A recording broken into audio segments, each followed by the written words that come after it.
Don Cronk. Here. Tracy Jones. Here. Ella Kramer. Not yet. Ed Landis. Here. And I know Mr. Everts is on his way. Councilwoman Ann Little Roberts, not here. Okay. Adoption of the agenda. Mr. President, I move that we adopt the agenda as presented. I second. Motion by Commissioner Jones, seconded by Commissioner Cronk for approval of the adoption of the agenda. All those in favor say aye. Aye. Opposed? Thank you. Approval of May 24th minutes. Mr. President, as long as there were no edits to the minutes, I move approval as presented. I'll second. Motion by Commissioner Jones, seconded by Commissioner Cronk to approve May 24th meeting minutes. All those in favor say aye. Aye. Approval of monthly financial statement. We don't have screens. Nope. Ms. Oh. Blackstone. Nope. Nope. Do we need to hit the, like, is it a button on our side? Oh, it says no signal. Mine's yellow. Mine was yellow, It's blue. and then it went blue, and now it's yellow again. Blue, but yeah, no picture. No signal. They're tired.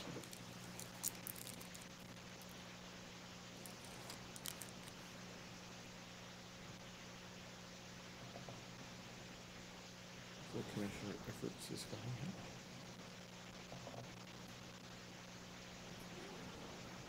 Commissioner Kramer. Hello. Working though? Nope. No, do Nope, we, no screens. is it something? Is it a display thing? It's a doohickey thing? It's a doohickey thing. It's a doohickey thing. Doohickey thing, exactly. I was hoping I'd make it to this one. Charlotte. Sorry. It's plugged in. I'm a super good mom. She's ignoring me. Yeah, that's it. And also she has Oh. a headphone in each. I was like, Lee, She's ignoring me. like, can you cover everything? I'm like, yeah. I'm super winning on the mom today. Did Mom give you shirts? So I left my customers in charge. Oh, that was. Right? You got some shirts for Sunday. Give you two. Oh, of course there's shirts for that. Oh my gosh. What was I thinking? Of course there's Yes, shirts. sir. How are you? I'm good. How's the summer been? Very nice. Very nice. Cool. No signal. Mostly inside. Yeah. I had a friend from my work come and visit you. Shut the front door. I You have a know. good time? Super great time. Yes. Was that the Sunday night crew? Yes. Oh, yes. I The think. little private Yes. cigar 101 class? That's what it was. So what's her name? Well, no, so Jason Weaving is the friend that Yeah, I Will. talked Oh, to got about it, got it, But got there it. was a group of Yeah, it was these 6 couples. Quincy Staters that ended up. Yeah, it was super funny, and a lot of them have never smoked cigars before. I had heard They that. were totally intrigued by it. They're like, we want your 101 class, but we do it privately for us. See it? And Lori's out of town. I'm like, yeah, I said, I'm losing my mind. Lori's out of town. Gives me a reason to get out of the house. Good day. Since we're having some technical difficulties, we'll, I'm sorry. no, Sir. skip item 4 temporarily. We'll get IT down here to get this Sir, I'm so sorry. correct. Quite all right.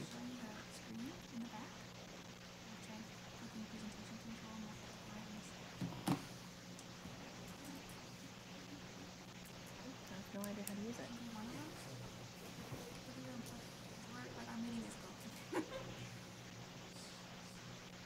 It's awesome. Yeah. I have a on-campus job. I'm gonna be like a peer admissions counselor, so I have to move in like a few days early. So my move-in date is August 9th.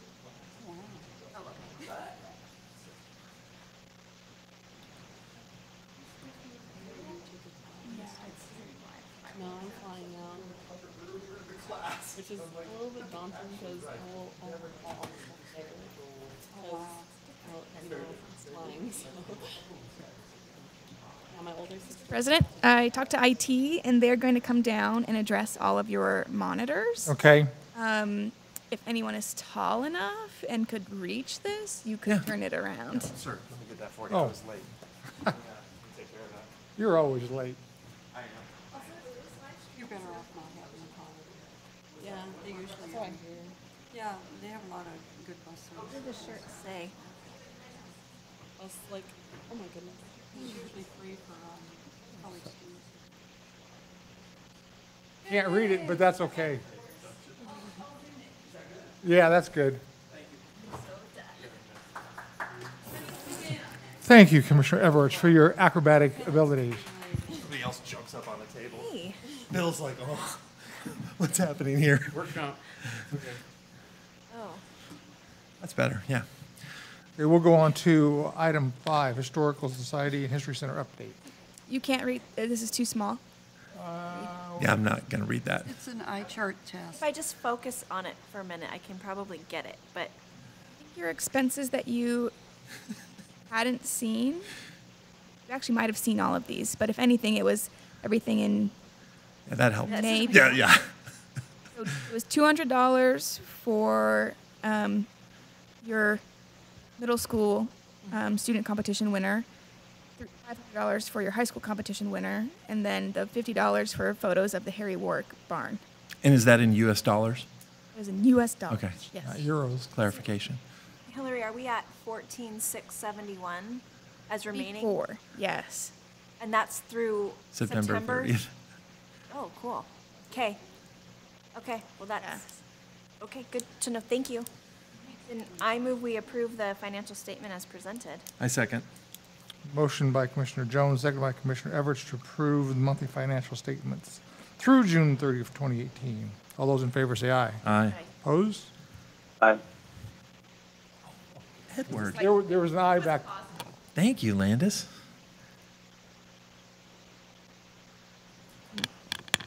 Mr. President, there is only a verbal Historical Society and History Center report from Miss Lila Hill.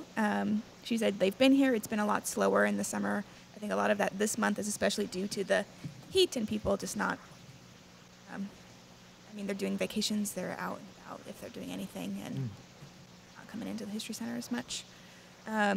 Although the History Center volunteers have been working on the Old Town business roster, everyone who's owned historically that owned parcels in the Old Town district, and then Lila and I have been working on that map atlas.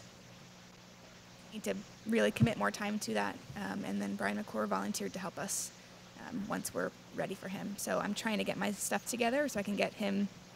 He needs to start working on it in the next week. Okay.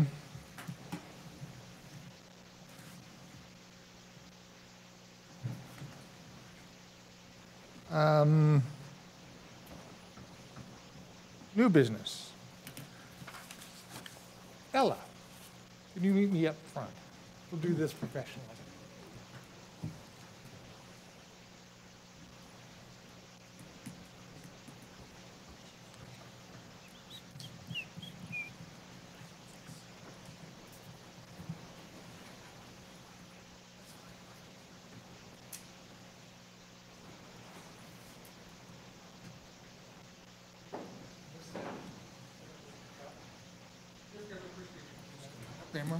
Kramer, in recognition for your years of dedicated service to the Historic Preservation Commission, the City of Meridian has greatly benefited from your valuable gift of time and expertise. Meridian is a more vibrant community because of your service. We thank you for all you've done. July 2013, Mayor Tammy and CJ Cole, City Clerk. Thank you. Oh, hey, oh. That's nice. Thank you. Okay. Okay. They're working on Okay, sounds good, thank you.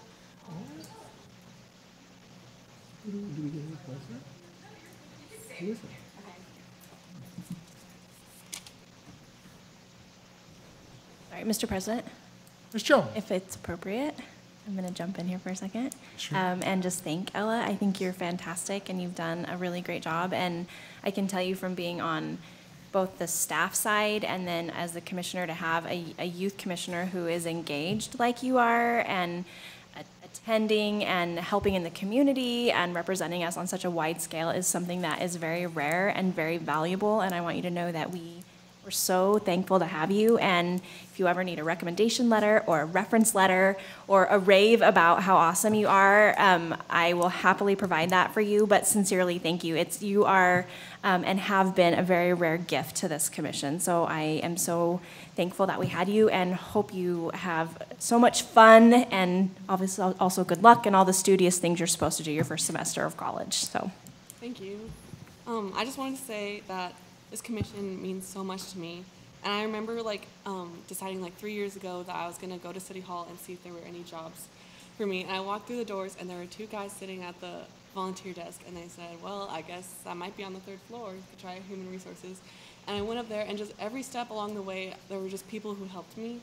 And I think that that is really a big representation of what this city is and this commission in particular. And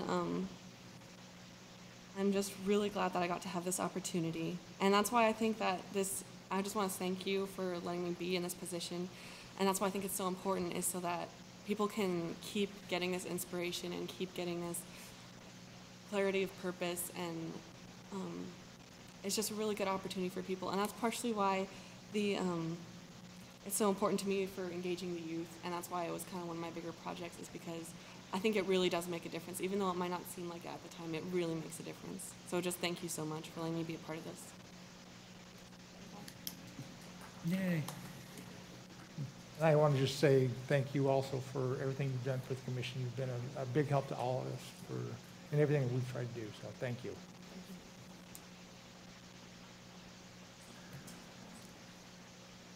Me too. Okay, Pass Forward 2018. National Trust for Historic Places annual conference is this November in San Francisco. And as a commission, we decided a couple years ago that we would try to attend every other year, and this is the year that we would try to go. So we went 2 years ago to Houston, and I learned a lot. I think it brings a lot to the commission and the city to attend something like this, even though we're small and we don't have the platform that some of the bigger communities have. It's still a good platform for us to learn something. So that's my 2 cents worth.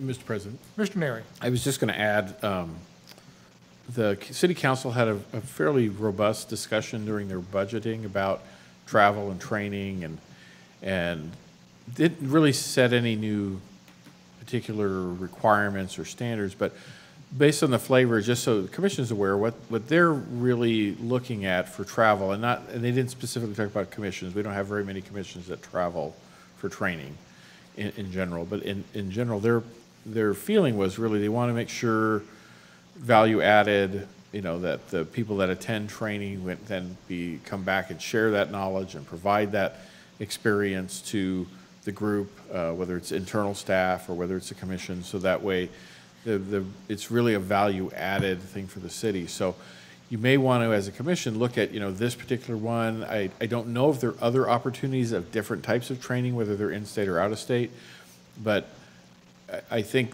when the question gets asked, if it does by the council to the commission in general, what was the value added to the city, I think they're going to be looking for some sort of response, training opportunity, programming, whatever. And again, I've never been to this particular conference, so I don't know if it's value added or if there's anything else. That's always kind of the rock and the hard place for a lot of departments, is there's only limited opportunities in state, which this state's another example of that. It's very limited opportunities for this type of training at all in the state. But I just, as you as a commission decide on whether to send somebody and who to send and what their expectation is when they come back, I just think you need to know that was their conversation. And again, they didn't set any policy or mandates about how it has to be done, but that was obviously of an interest to the council, so I just wanted you to be aware. Thank you.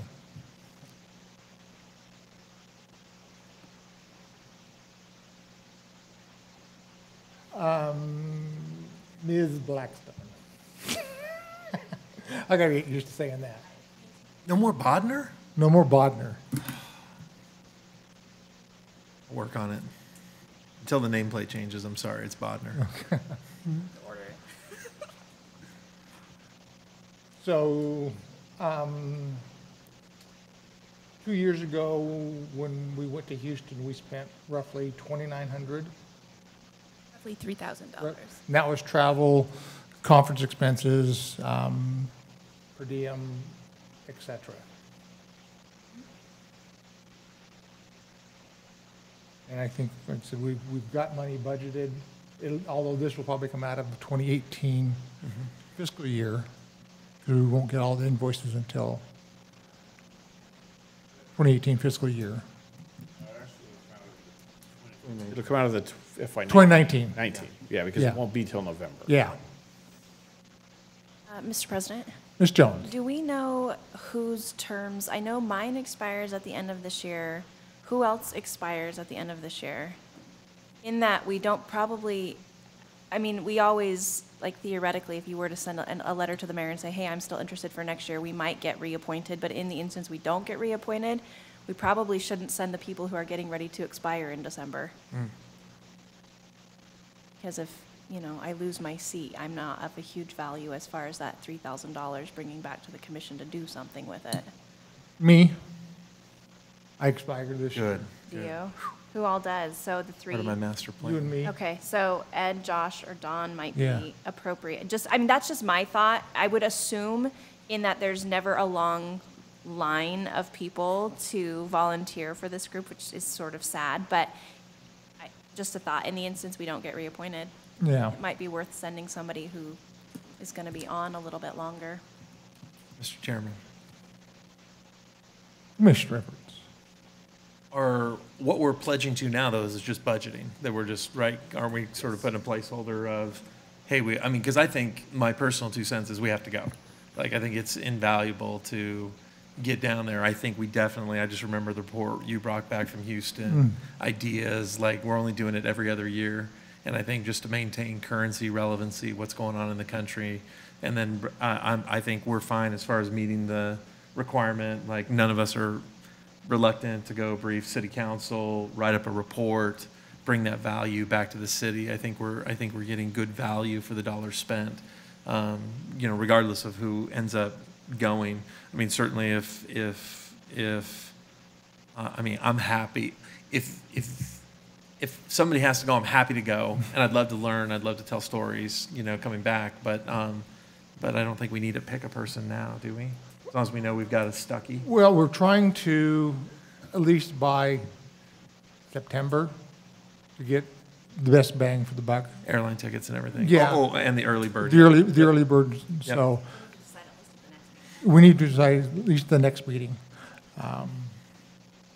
Again, I am planning on resubmitting my name Me too. for another term. Good. Excellent. So that, but again, that doesn't mean that the mayor says yes or no, I'll talk to her. but Do we have to provide, I assume when we register, we have to provide the attendees' information, isn't that right? Yeah, okay, so we need to have that squared away by September.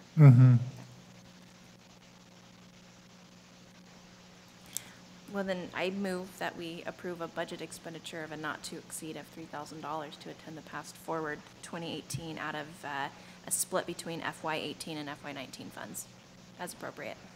I second it. Yes? I think that the registration, since the conference happens in FY19, it would just be in FY19's funds. I can verify with With flight? finance Yeah. and for how the flights work. Okay. I think they might journal entry it to be FY19. I can verify. Then I'll amend the motion to be a not to exceed amount of $3,000 for the applicable fiscal year. I'll maintain my second. motion by Commissioner Jones, second by Commissioner Everts for expenditure not to exceed $3,000 for the past Ford conference for FY19. All those in favor say aye. Aye. Opposed? Motion carries. Thank you.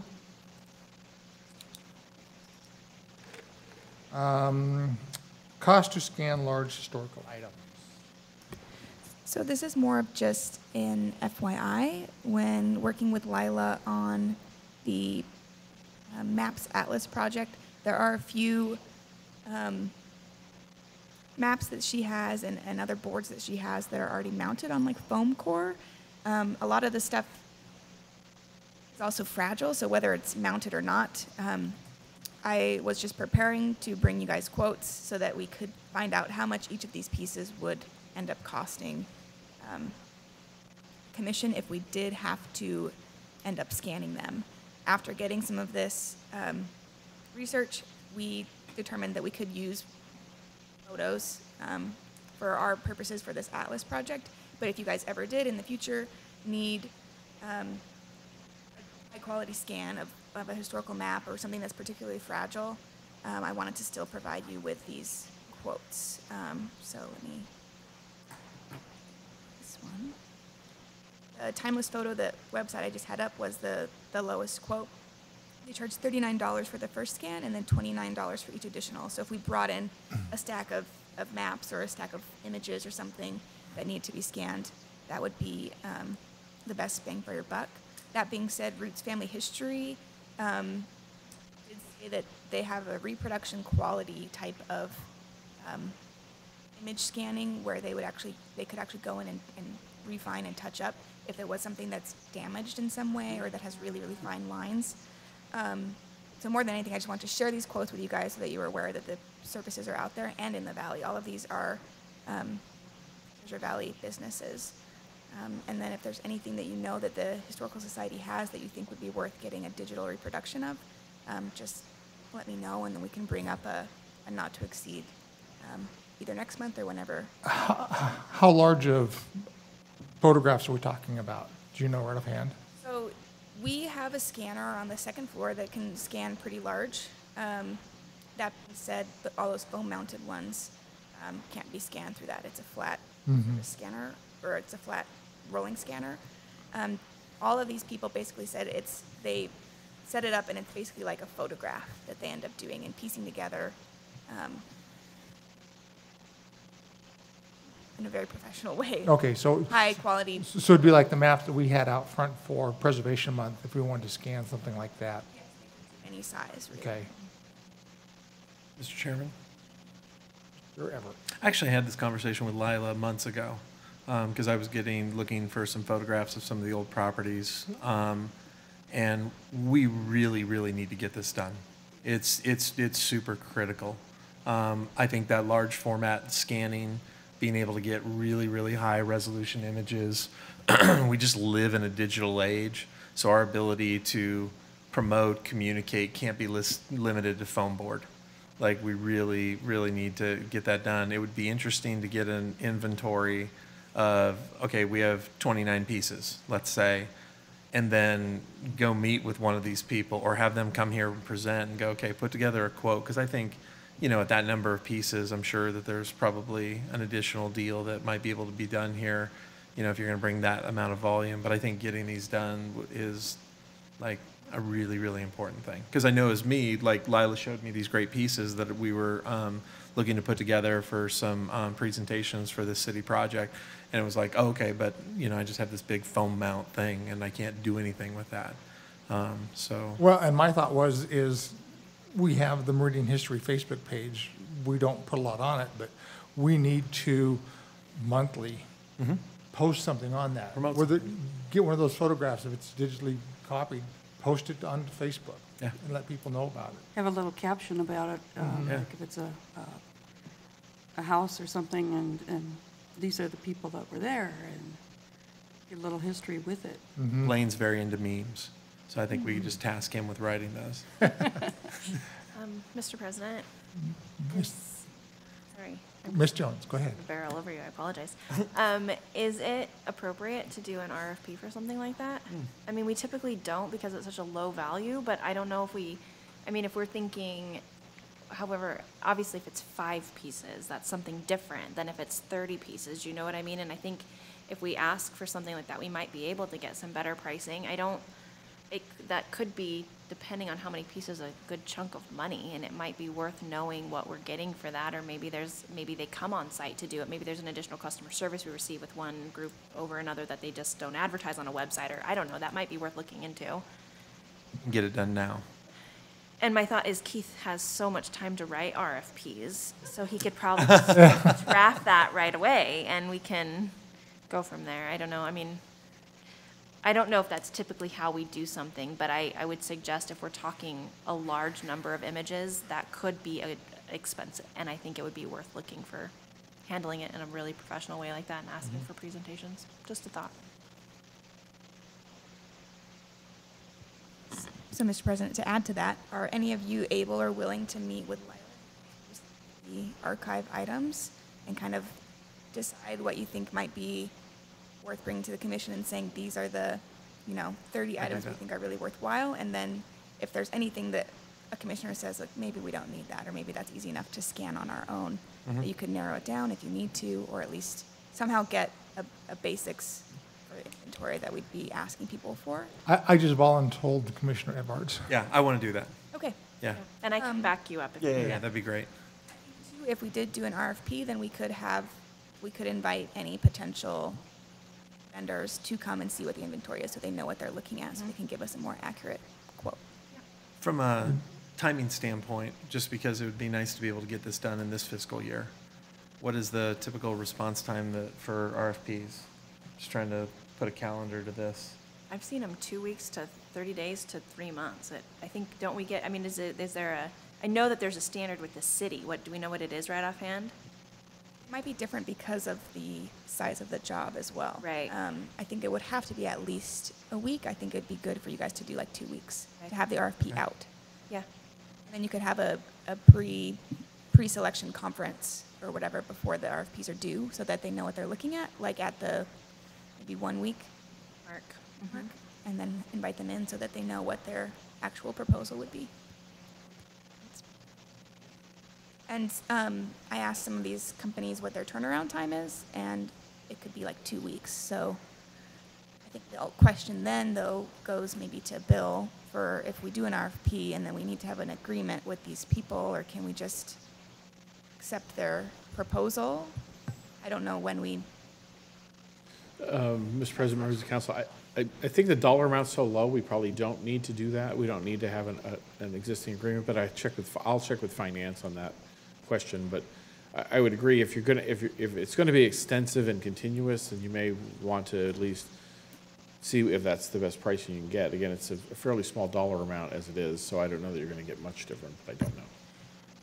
Mr. President, Ms. Jones? I think it would be worth also having an example. Like, I would love to give them one of our photos and have them scan it and see the quality of their scan, because I'm looking at like the Roots family history versus timeless photo, $125 versus $30. Like, that is a pretty big. I would love to see the value of a $125 scan versus a $39 scan. Like, what does that look like? Is there different pixels involved, or how high tech is their scan? You know what I'm saying? I would like to actually see what that looks like. Because that is, and when you're not, again, if you're talking 5, it's not that much, but even between Evermore and Timeless Photo, $11 times 30 is a big savings. So I'd like to see what it looks like myself. Sorry to be picky. Mr. President, Mr. Edwards? I tend to agree with Mr. Neri that I don't know that we're going to see significant savings from these dollar amounts in doing an RFP. Like, this already feels like probably some volume kind of discounting and stuff like that. We're not required to go through an RFP process if we were going to spend $1,500, correct? So I guess maybe my recommendation might be, in order to kind of keep this thing pressing on, is if we could contact, like, I can meet with Lila next week. That's super easy. And we could pick some media items that might need reproduction, because I'm with you. I would really love to see what a $125 scan looks like. Like, if they really are repairing things and it's an amazing thing, that's great. If it's, you know? So if we could get them a media item in the next couple weeks, and if we could have them come present at our next meeting, we could simply at that meeting, I mean, couldn't we take those inputs and then make a decision? We would know the count of the number of items we have. We could ask them to provide us a quote, because we'd be able to say, come bring your things, and then give us a quote for these, and then be able to make a selection. That way, we could actually have them do the work starting September 1, and we could pay that out and have that done by the end of the year. Two questions. Yeah. Mr. Neri, fiscal year ends September, 30th. into September. Can we then, if there are some that need to be reconditioned upon digitizing, split it and have those go to Roots so they can? Yeah, I think that's totally up to us. Yes, I think you can take it to some, I would agree with Commissioner Everett and Jones that I don't know what the $125 is. Right. I mean, Correct. Between the two of them, they're 50 and 39 is probably equivalently similar, but, and it may just simply be timing. But yeah, you can definitely choose where to set, at those dollar amounts, you can just choose where you want to send it. Okay.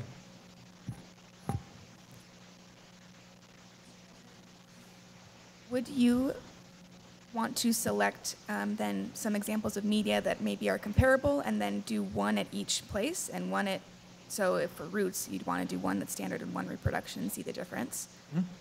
My only recommendation would be if you could choose like media so that it's more comparable. We could, or the commission could approve that total cost, you know, $100 or $225 plus $40. And then you could do a, you know, a test of each level and each business and bring that back for the commission to consider. I don't know if it's worth, I mean, you could have them come and present, but I don't know if it's worth having them present information. need their to you. stuff, yeah. We just need to compare, and then you guys can make that decision. They could bring in a before and after. This is what it looked like, this is what the reproduction looks like, and we can see it. They don't need to scan anything of ours for them to do that, I don't think. This is just for a digital image. I don't think this is for a digital and No. reprint. Right, but we could say, okay, this was what we had, old black and white that was torn or whatever. This is what we did as the reproduction, put back together, the terror taken out of it. Mr. President, so I guess, Hillary, what you're talking about is, let's pick a couple pieces of media that we know we're going to reproduce. Let's budget $400 to have, I'm interested in the Roots and I'm interested in Timeless. Like, I don't know who Evermore is. I mean, maybe we send one to them just because, but there's price differences and different levels of things where we go to them, we say, okay, we're going to give them both, maybe even the same. We probably want to pick different pieces just to get it done, but things that are close. Like, and I can help Lila pick those out, where we're going to pick 4 or 5 items and give those 4 or 5 items to these people. And I agree, I think we could get that back by the next meeting and then review those. I mean, we'd be able to throw them up. And I would even be willing to go down and meet with those people and have them tell me. Like, I don't think we need to bring them here. Like sit down, tell me what the differences are, what did you have to do, and then I can come report back the next meeting and go from there. So Works for me. I motion that we approve a not to exceed amount of $350 to have a sample of media items from the Historic Society that we take to these companies to have reproduced prior to our meeting next month. Second. Motion by Commissioner Jones, seconded by motion by Commissioner Everett, seconded by Commissioner Jones for expenditure not to exceed $350 to scan 5 items Sure. and have Commissioner Everett bring that to us before the next meeting. Yeah. All those in favor say aye. Aye. Opposed? Motion carries. Thank you. And thanks, Hillary. That was very helpful. Yep. And originally, I got those quotes based off of maps that I thought we'd need, so it might be, we might see something different from pictures or photographs, so I'm interested to see what happens. Thank you, guys, for the conversation and volunteering. Item D, upcoming city 125th anniversary.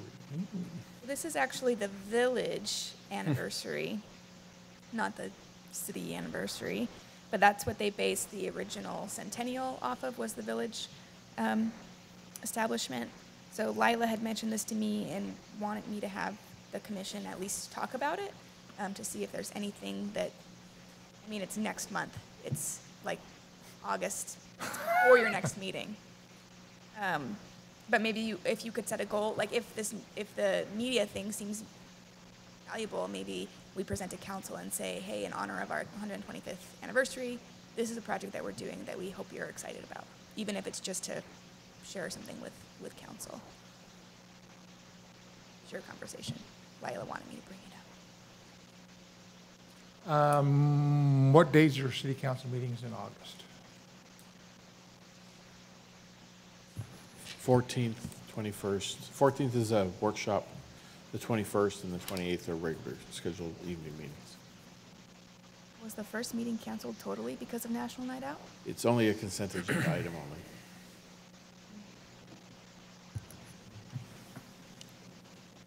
The 14th is the workshop. I was just checking. Oh, Mr. Everts. You think we can get, Yeah, I think we can get the stuff back and have an idea of something to. okay, and then we can come before city council on the 21st? Yeah, I'm going to be probably in front of city council on the 21st regardless. Okay, let's plan on For doing totally that. other reasons. Well, but, that yes. that will work, but yeah. Sorry, real fast, Mr. President. We don't meet until after that, so. Correct. So the commission won't have seen or. The approved. commission will not have seen. Yeah, Oh, I'll speak for you. okay. Although could it be presented as a goal to say this is Something something, we're we've working on. initiated and Yeah, these are the samples we'll be looking at as a commission. sharing the samples at that point? Why wouldn't we? Well, Part of historic preservation. Should we wait? Mr. Neri, Pump the brakes? could we, as a commission, have samples and share it before city council prior to the commission seeing them? And say, this is what we're working on as part of the 125th? It's certainly up to the commission. If you're comfortable with that, that's certainly fine. There's no requirement that you have to all consent to it. As long as you're consenting to, you're speaking on behalf of this group, I think that's fine. And just, Mr. President, my only concern would be, not that I don't think we should go forward, because totally we should go forward, but perhaps maybe the commission should at least then plan to watch and/or attend, so that if they run into a council member who says something about it, we don't all kind of go, just a thought. It might be worth, I'll mark it on my calendar, so I'll be present. So, but yeah, if the entire commission wants to be here, or watch it online. minus Ms. Kramer, because she probably won't be here. watch it online. Yeah.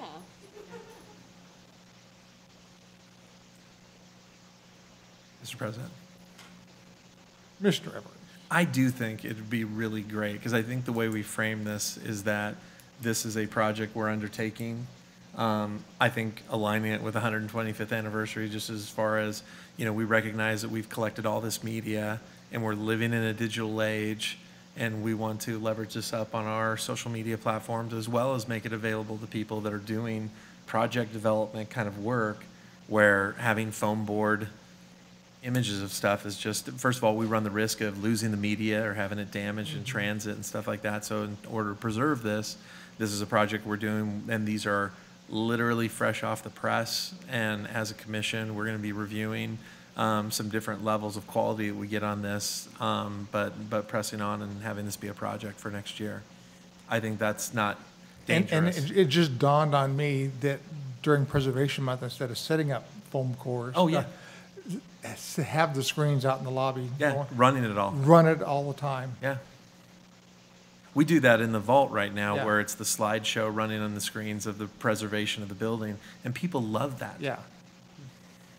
And even the Settlers Make the Desert Bloom presentation has scans that we took in our office of scans, basically they're scans of scans, and it would be nice to be able to update that presentation with nicer scans. Right. To just to that. I like it. Do we have to motion anything? I don't know that we need to motion it. If Commissioner Everett's I can be there. be there, I'll have that on my calendar to present also, or stand behind Commissioner Everett. Is he? Depending on the nature of that, my other responsibilities that evening, it might be good if you presented. Depends if I go. But I'll be there. Depends I'll if be we go before or after. Exactly. I'd be persona non grata.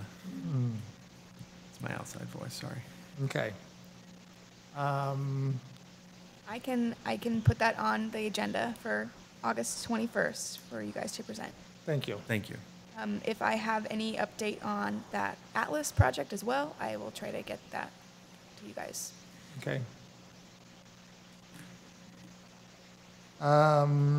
Review and discussion of Historic Preservation Month night. How did everybody think it went? That was great. Good. We had a good crowd. We had probably a bigger crowd than I've seen for anything else we've done. That sounded negative. I meant that in a positive way. Solid. Bill, keep that laugh to Two yourself. no's don't Mr. make a Neri, right. please There was a stop really your laughing. great crowd. It was a monumental, unprecedented crowd. Yeah, because the year before, I think it was 5 or 6 people. And so it was really neat to have that big crowd that we took for the walk. That was really fun. Yeah, I agree. I think we had the best crowd I've seen since I've been on the commission. I think everybody thoroughly enjoyed everything, so.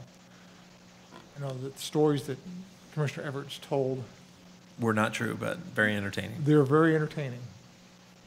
Did we get any feedback from the businesses or homeowners about their experience with it? Like, do they want to play with us again? We did get some feedback, yeah, so I want to share that with you too. Richard Norris had a great night. I Yes. think he was really happy and Loved it. thrilled that he could share Got to play all of with his stuff. collections with so many people.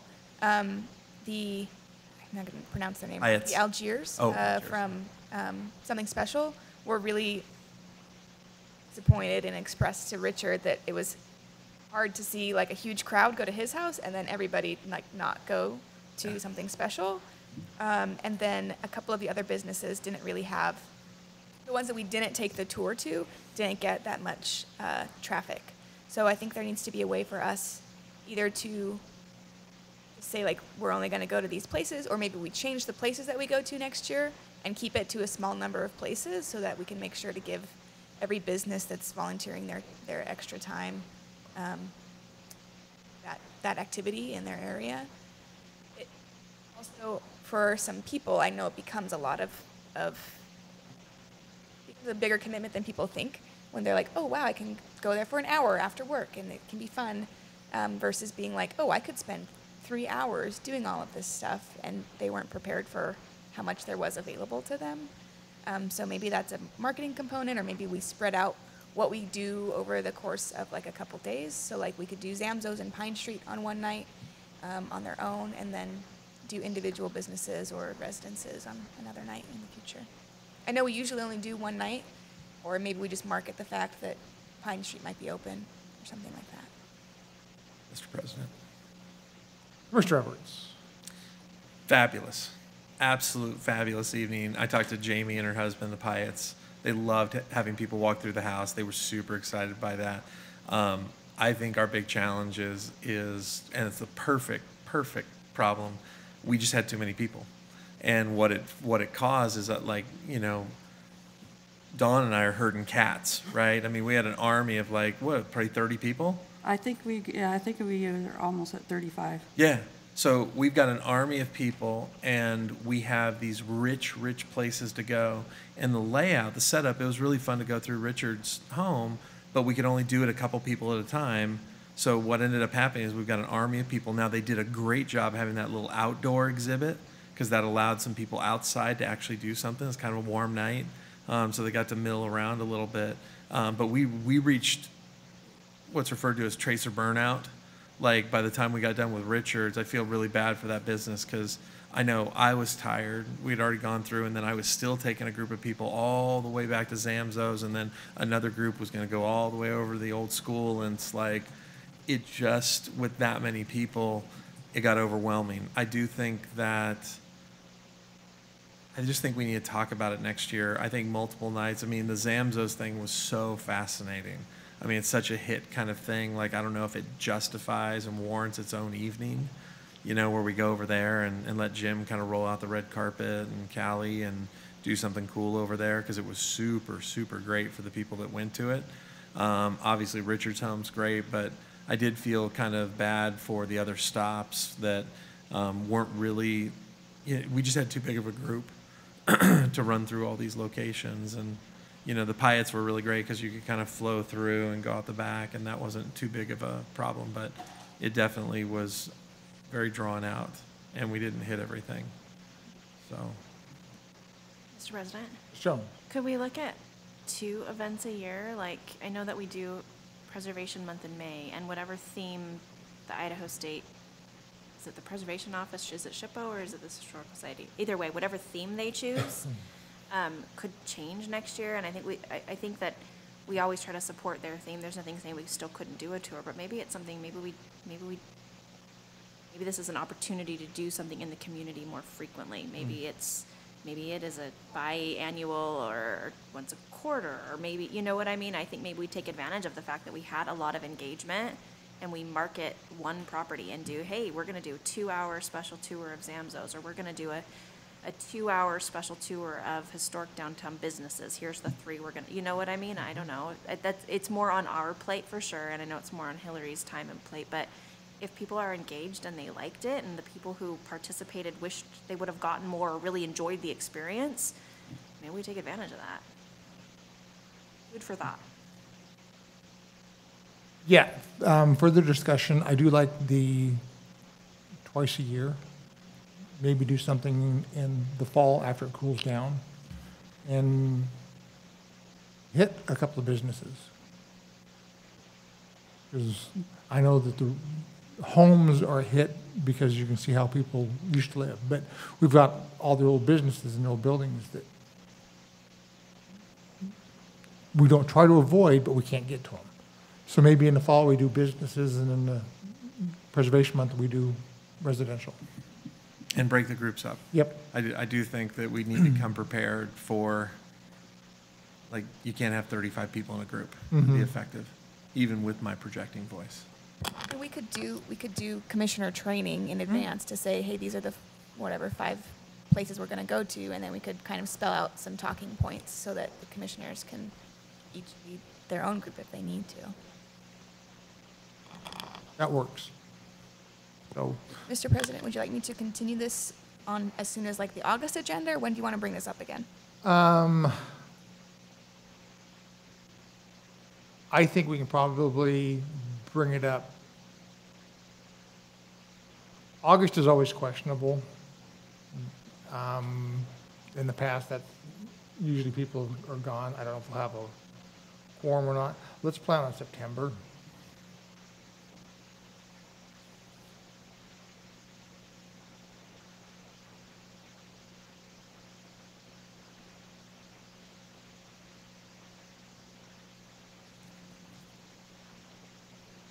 Thank you, Blackstone.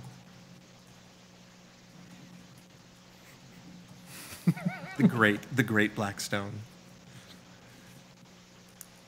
It commands authority. That it does. Stronger now.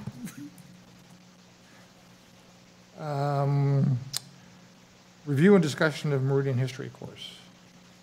First of all, I just want to say thank you to Dawn. She's like the superstar of the history course. She came and helped the whole day, and I was much less available than I ever planned to be. So it was great to have somebody there representing HPC and the city. But I would like, if you wouldn't mind, just presenting what you heard from. Well, we had a pretty good group, and what was really interesting, or at least that I thought, teachers were really good.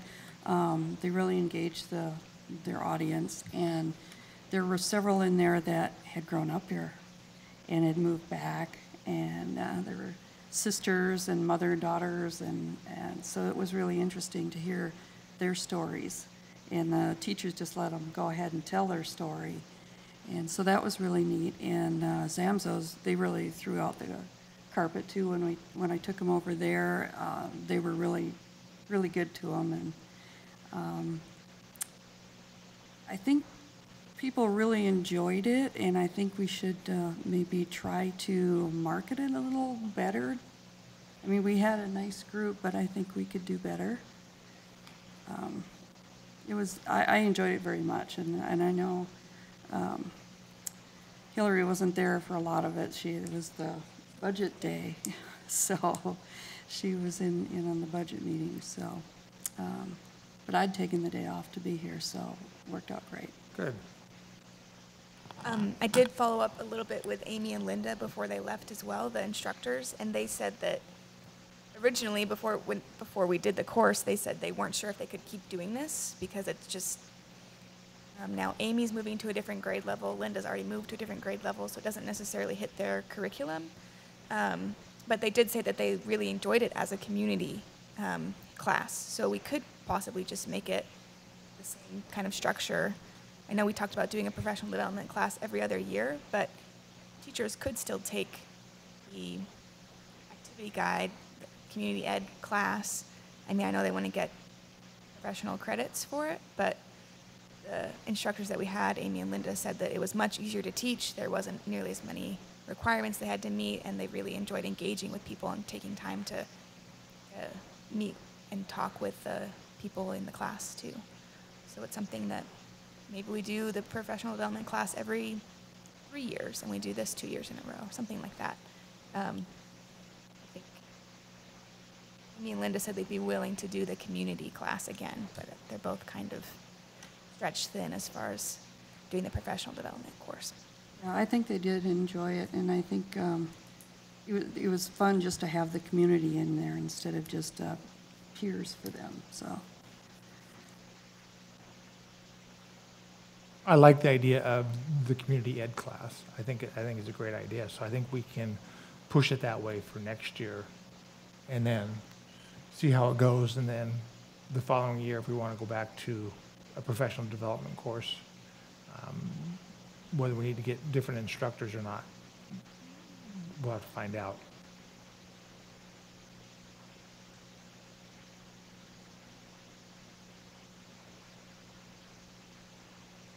And we could put more funding towards marketing it also. We relied pretty heavily on free social media and the activity guide as our only forms of marketing, but we could do more. We put on Nextdoor too, but yeah. Could always do paid Facebook boosts to get even more exposure and start sooner. Okay. We'll go on to old business. RFQ for contracted photography services. Correct. So I got your scores here. The average score, we only had 2 people apply. It was Greg Browning and Jason Murphy. Jason Murphy, some people couldn't see. I had saved a file on that drive and they couldn't see it, so they didn't include that in their score. I tried to justify that by making this by percent and exclude that portion of the criteria. Regardless, you had 2 people apply.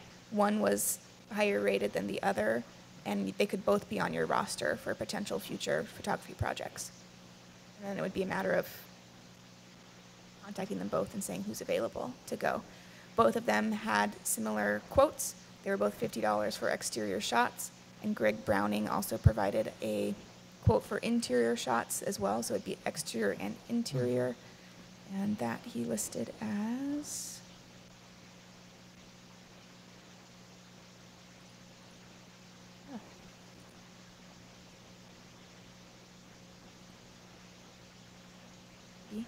$100 for exterior and interior, which would be about 25 pictures.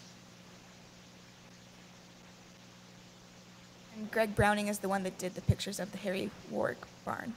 And then Jason Murphy is the one that did pictures for our walking tour. So we know what both of their work looks like. Again, it's below the purchasing threshold, so you could just approve both of them to be essentially on call. If we need to, Bill, we could make an agreement with them to say something about the usage of the photos, but Yeah, we will prepare an agreement for that to clarify that piece, so that part we can take care of. Okay. Yeah, I think they both did great work. So if we can just both have them both available and contact, see who's ever available, say, okay, go take the pictures and. I think too, some of the guys' contact or use of these photographers might depend on the property itself. So for example, Greg Browning is really interested in historic barns and kind of older structures, and most of the structures that we had Jason take pictures of were kind of still good condition, like a kind of a shining example type of thing. So you guys could decide if there's time for certain projects who you'd want to take what picture. Or reach out to them both and say, whoever gets hold of me first, we can figure that out. Okay. I'll work with Bill to figure out how to contact them. Okay, that'll work. In light of that, could I move on to 2? Yes. So, property priorities. Cities had done the Harry Warwick barn pictures, and since that came up, I had a lot of good questions from Patty Bowen from the Meridian Press about when we do these projects, and I've just kept reiterating it's kind of on an as-need basis. But you guys might want to look at those properties that are listed as better qualifying properties for the National Register and make a priority list and say, hey, if we have time and money to spend on this, let's take a picture of it next week instead of 3 years from now when it's at threat of being demolished. You guys could start building a record if you'd like. Mainly, I just wanted you guys to think about, do you want to keep doing it on an as-needed basis as development agreements come up, or would you like to kind of start listing out some properties that you're interested in? Yes. No, I think it's a good idea. If we see something that's on the list, we can get pictures now before they are threatened, so we have a record of it. And I had pulled up your inventory list that we mapped out on Google Maps, and of course I can't select it. There were something like 30 of them that were listed as eligible for National Register, but that was back in 2014, I think, 2015. And they did this survey. And some of them are already gone. Some of them are listed as a building, but it's already been demolished because it's private property and people can do what they want with their private property. So I guess, how do you want to determine what your priority properties are? Do you want to look at barns that you think might be under threat? Do you want to look at residences that have certain qualities? Could this be a future conversation for you guys? I think it's going to be an ongoing conversation. I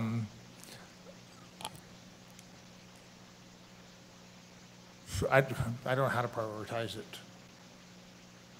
We consider like a subcommittee and we can look at them all and then, I mean, I don't know how many little green dots there are on here, but is it, how many is it, do we know? It's very sad.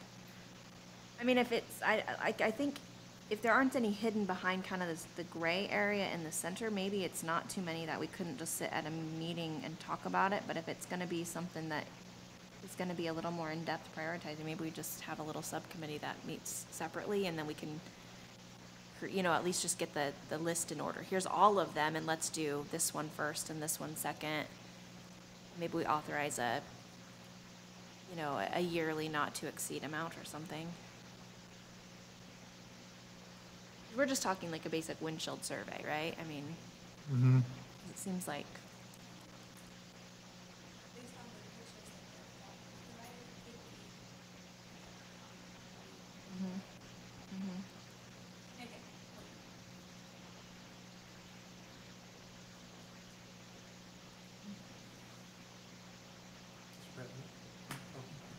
Mr. President, Commissioner report. I would be very much for that as well. I think somebody subcommittee is going to have to sit down and go through this. And I agree, I think you start with the eligible ones, you know, because that is something that we're responsible for. And I think probably a small group of us I don't think there's that many. I'm thinking there's probably 30 that are in there. Maybe not even that many that we could go through, take a look at. Maybe it might even be that they exist or do not exist. I'm not sure. And then come back with a recommendation to the group that says, hey, here's what we looked at. We looked at 17. It looks like 12 of them are actually out there. Because I don't think we should be waiting to get photographs of these things for when it's needed. I feel like if we've got resources, we already have the requirement. So let's go get great photos done of them and then have that added to our inventory.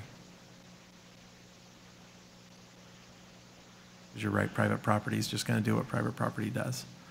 As much as we'd like to be notified, it's just not realistic. Well, even the ones that are listed now, I don't know that we have good photographs. Well, we have what the TAG survey did, which, what was it, 2010 was the last time we had TAG do a survey.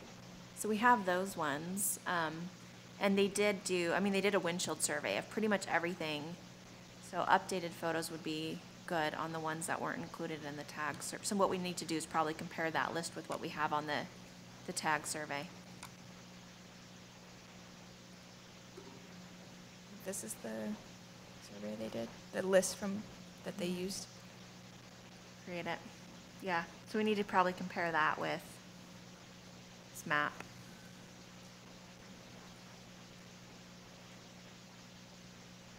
And how many parcels Blackstone is on that list? On this list? No, from on the Google map? spreadsheet and on the tag. Of course, I went away from I'm it. so sorry. It's okay. That's on me.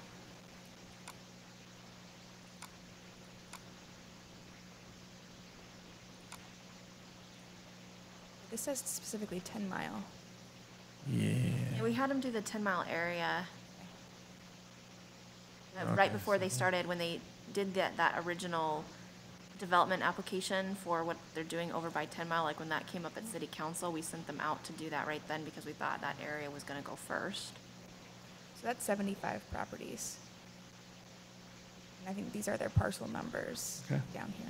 But there's an older survey than that. There's another one. You can pull those old surveys and create another map that compares what images we have.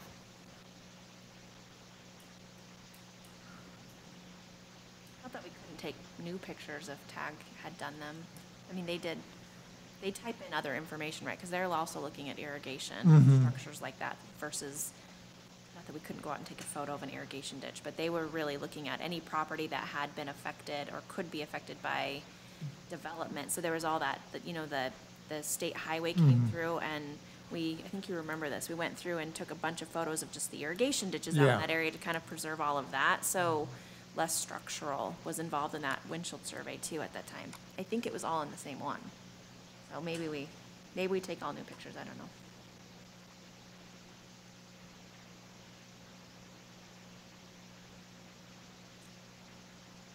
I'll have to find that file that has all the windshield survey pictures.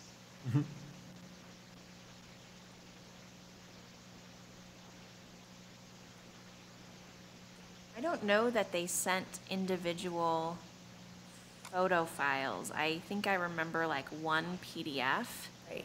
That's what I'm thinking. I'm remembering is it was a PDF Mhm. filed report. Yep.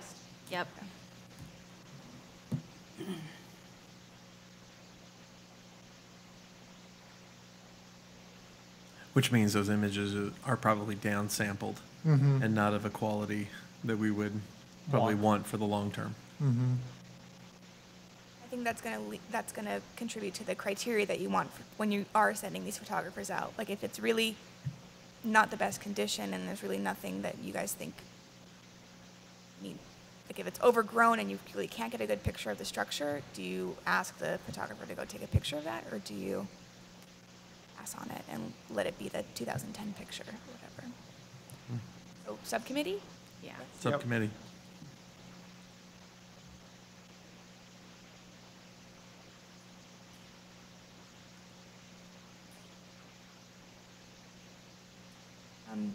Who's on the subcommittee, and when are you interested in meeting? I'll play. I'll play. I'll play. When we meet.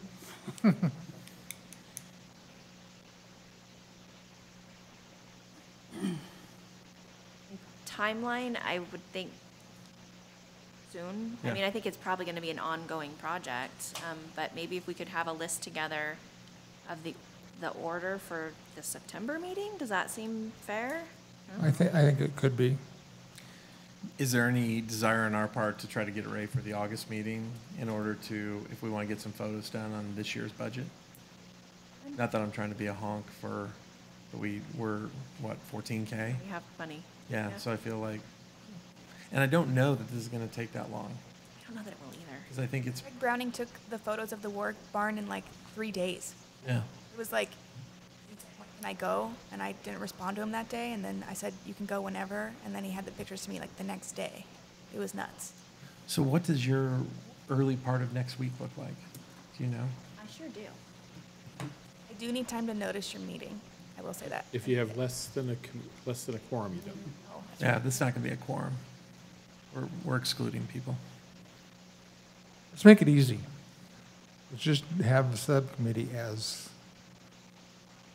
Commissioner Everett and Commissioner Jones. Muy bueno. I'll need a new badge for a subcommittee. Thank you. Make that happen, Blackstone. So next week, my Monday through Wednesday is a complete and total wash. Thursday and Friday is better. And I'm a complete wash Thursday, Friday. Okay. Following week, The following week, which is, the 6th through the 10th, I'm good on. I've 6th? got some meetings, but like, yeah, the 6th, I'm pretty much free most of the day until 3. Okay, so put it down for the 6th, like 11. Okay. We'll start here. Does that give Hillary time to get materials together, or are we gonna drive out and just look at them all? No, that's a good, I mean, as far as like materials, we just want to look at whatever those, I guess, starting with maybe the NR listed and the eligible pins, just to review those. And then I think we go field trip. We go remote. Go drive it really quick, get you back by 3. Okay. I'll buy lunch. I'm good with that. All right.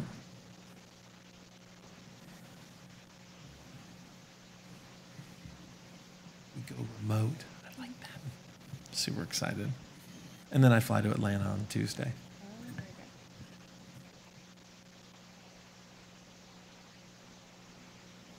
Because Atlanta in August is really fun. So meeting at the clerk's office. Yes. Does your beard get frizzy? Yes. Humidity? Am I allowed in the clerk's office? If you shave, The front side of the counter. I'm not on a watch list. I'm having so many problems right now.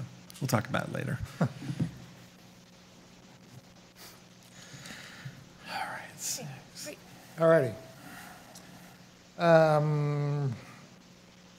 Number 8, reports, current applications. Oh, I exited out of town. Oh, they're up here. Okay, so the current applications that we wanted to share today were Fairborn subdivision, which President Johnson went and looked at. It's at Chinden and Black Cat, and it's up for being rezoned. And there was a property on our list that was listed as, I think, ineligible or not enough information, one of the two. So Blaine went out and took pictures just as a site survey. This is one that I was thinking like, oh, if it's that overgrown, are you gonna get a good picture?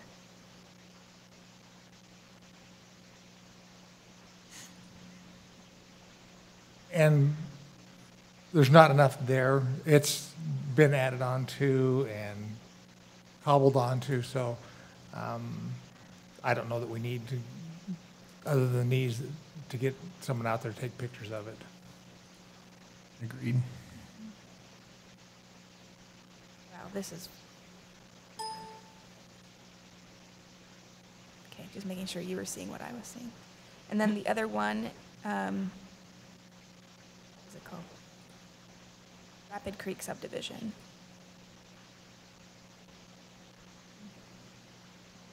off of McMillan and Black Cat. Oh my gosh, why?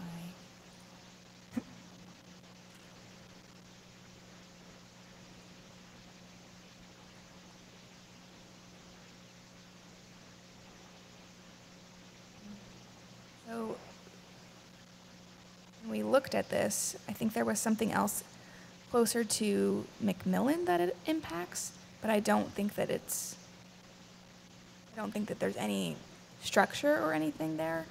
I looked at the plat and I didn't see anything, Was it just the creek? just 5 Mile Creek. 5 Mile Creek. Those are the times when it's like something was listed on our inventory because it's an irrigation canal or it's, you know, something else that's deemed historic. So I think that's why the pin was there. But we still wanted to show it to be transparent. There might be opportunities in the future that if we do have photographers on site, if you wanted to do something like one of those binocular projects, you could take a picture of like what used to be there, ask if the developer would include some type of interpretive sign or something that has gold full of what you used to see and versus today. That could be something interesting, but I don't think we're there.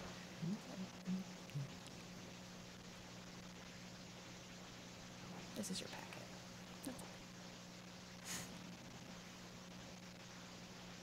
I don't think there's any action needed on Nope, okay. Children's Museum of Idaho. Mr. President, Commissioners, we are obviously still working on it. You may or may not have seen the signs that went up. So we're at 790 South Progress, which is what used to be the Dupas Boomers or Tony Roma's location over by Winco. Yes, so we've got some signage up. Demoing is happening now. In fact, I was there this afternoon. Wright Brothers has been out there demoing it like crazy so we can get, hey, look at that. So we can get our exhibits installed. We've participated in a couple of different community events and have things growing and moving forward. We are hoping to open November 1st. So that's really the big push right now is getting everything in. We're selling memberships online, so the online store cmidaho.org is up and running. It has, thank you. It has a lot of information as far as how to get involved or how to buy memberships or volunteer your time or donate or whatever might suit you. So we're moving forward in a really good pace. I brought a variety. I brought a lot of materials with me, but I'll keep it brief. Essentially, we are still moving forward with some exhibits that are going to be more historic based. Those are images there, excluding the one that with the construction hats. Those are images from Imagine Children's Museum in Everett, Washington. They're letting us use a lot of their marketing materials right now. As we install exhibits, we will be exchanging their photos for ours. So right now it's kind of the inside of the building is just demo. It's just a mess. There's no viable exhibits to show online. So watch the website because we'll keep updating them. But like I said, there are some that are going historic in nature. We've got like a dinosaur dig, obviously that's really historic, and a cave with hieroglyphics and things like that. That'll be in there permanently. But we're going to do a frontier exhibit, and we're talking about kind of like 1850s to early 1900s with like a wagon that the kids can get in and like a full size, what a wagon on the Oregon Trail would have looked like, that type of thing that the kids can climb in. So it won't be, a lot of the ones that they see in museums are actual historic wagons and they're encouraged not to climb on them. And so this will be different in that we're gonna have stairs and want the kids to go in there and check it out and see when you say put all of your possessions in this wagon, what really does that look like? We will have a true to life teepee, a canoe that the kids can get in and check out. We have a giant buffalo. In fact, the buffalo's in the facility now. He's like 1,200 pounds. He's huge. Animal pelts that we'll have real animal pelts that we've ordered. There's going to be an exhibit that will allow the kids to build small size teepees to see what that was like. And then We're going to include small wagons with supplies to go in the wagon. So if you've ever been to like the Oregon Trail Interpretive Museum, they've got this little exhibit where it has this wagon and then wood blocks that demonstrate, you know, here's your can of, you know, bacon grease, and here's your can of tar, and here's your, and you know, here's your bed, and here's your headboard, and here's your, you know, whatever the items are, and take all of your possessions from your house, and then decide what you're going to keep and what you're going to toss and how to fit it in the little wagon, right? So we're going to kind of duplicate that. And then we're going to have a historically accurate log cabin. So all of that is going to go outside the footprint of our property. It's like 9,000 square feet indoors, but we have over an acre outside, and it will be fenced with a 6-foot fence and then a 3-foot glass, like resin on top of that. So ultimately, you're looking at a 9-foot fence around the outside acreage so kids can go outside and interact with what we're calling the Frontier exhibit in a really safe space. So protected from anybody who might drive by and who didn't obviously purchase a membership and can't climb over the wall, those types of things, and friendlier than a chain link fence, if that makes sense, right? It looks prettier. Do you have a wagon? We, so here's where things get super fun. We are lining up a bunch of sponsors, and the Frontier exhibit is one that we need a sponsor for. So we don't currently have a wagon. We're hoping that somebody steps up and is willing to sponsor that or donate that to the facility. I don't know about donation, but there's a gentleman in Jordan Valley, and his name's Mike Hanley. H-A, N-L-E-Y. okay. He builds wagons Oh, and rebuilds wagons. cool. And you said in Garden Valley? Jordan Valley. Oh. Okay. Thank you. He's an author, and We'll look them up. That's awesome. Yes, so that's where we're at. We're still planning to open November 1st. There are some of the larger exhibits, like our, let me think, the pirate ship exhibit is like $40,000 to have that fully built out and installed. And so that is one that we have considered potentially opening without and putting a curtain around that space and kind of do like a coming soon, and maybe we, as opposed to opening with the original 18 exhibits, maybe we open with 13 exhibits where some of our larger big dollar exhibits are still waiting. We've submitted all of the paperwork for our nonprofit. So any donations we receive now, once the nonprofit status is received, the donor will get a retroactive tax deduction on those. But in the meantime, there isn't any tax deduction. We've partnered with the Idaho Community Foundation to receive those donations. So if you donate to us, it goes to the Idaho Community Foundation, and they sort of hold our money in trust, so that the donor can get the 50, or you know, the tax deduction immediately. And then once we receive our tax deduction status from the IRS, then they'll write us a check for everything in that fund. So there's multiple ways to get involved, and then we are always looking for hands, and you know, there's always something to do. So if there's service clubs who want to get involved, we are open-minded for that. I'm speaking with the Kiwanis next week, and we're going to start working some of our service groups, just because we ultimately will need bodies. And then again, if anybody knows anybody who might want to sponsor an exhibit, we would love to get you plugged in some capacity, and whether that is a sponsorship with a check or an in-kind donation, we would be happy to take any of that.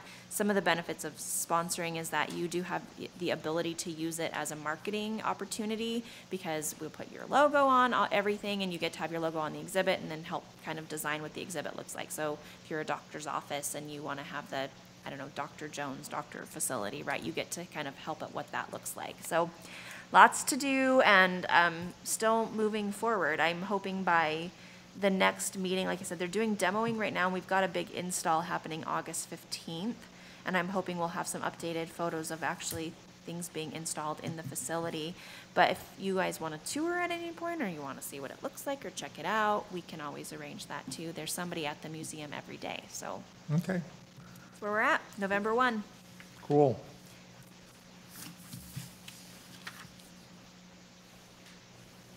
Any other items for discussion? Just one quick one, more of a question. If Ella's leaving us, do we have a new Ella? There will never. There'll never be another Ella. Never. They usually appoint new youth commissioners towards the end of September, I think. Do we know if we are getting any applicants?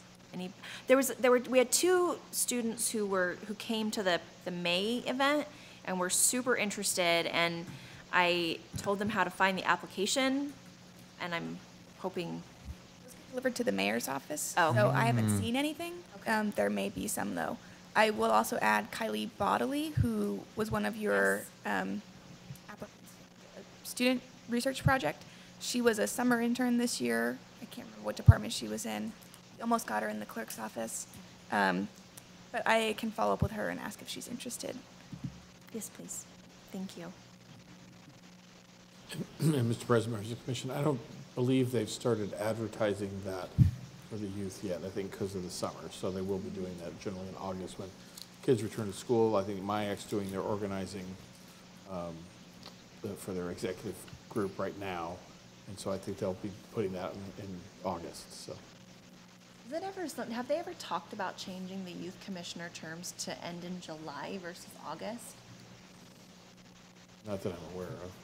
Just seems like with going back to school and for seniors who are going off to college, they can't hardly ever attend the August one. So there's almost always a gap in a youth commissioner seat for the commissions across the board for August. Yeah, I think you're still going to have the gap no matter what you do because you're not going to likely get to be appointing anybody in July either because of availability and such. So I think you're always going to have that with the youth seats. That makes sense. And all the commissions. I'm done. Okay, fine. Go for it. Ella's got to take us out. I'll move to adjourn the meeting. I'll second. Ella's final motion to adjourn our July meeting. Seconded by Commissioner Everts. All those in favor say aye. Aye. Opposed? Hearing none, motion carries. See you the 23rd of August.